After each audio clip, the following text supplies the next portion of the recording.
রসুল সাল্লাল্লাহু আলাইহি ওয়াসাল্লামের জামানায় এক নারী ইন্তেকাল করলো, একজন মহিলা মারা গেলেন।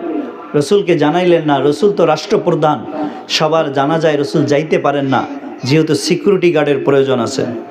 কারণ কাফের মুশরিক বেদুইনরা রসুলকে হত্যা করার জন্য সবচেয়ে বেশি সচেতন।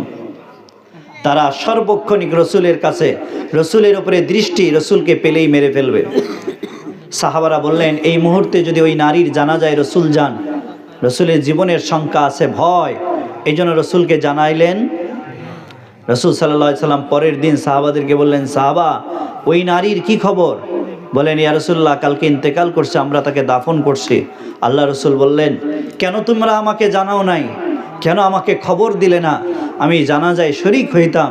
বলেন, ইয়া রাসূলুল্লাহ, আমরা আপনার ভয়ে, জীবনের ভয় করছি তাই। বলে, জানো সাহাবা, আমি রাত্রে তাকে জান্নাতের ভিতরে হাঁটতে দেখেছি। কোথায় দেখেছি? নবীর যেরকম ওহী সত্য, নবীর ঘুমও সত্য। নবীর ঘুমও ওহী।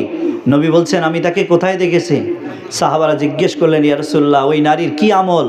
বলে, ও সাহাবা, তোমরা জানবে কোন আমলের কারণে আল্লাহ ওই নারীকে জান্নাত দান করছেন? বলে, ইয়া রাসূলুল্লাহ, বলে দেন। বলে, ওই নারী মসজিদ পরিষ্কার করত।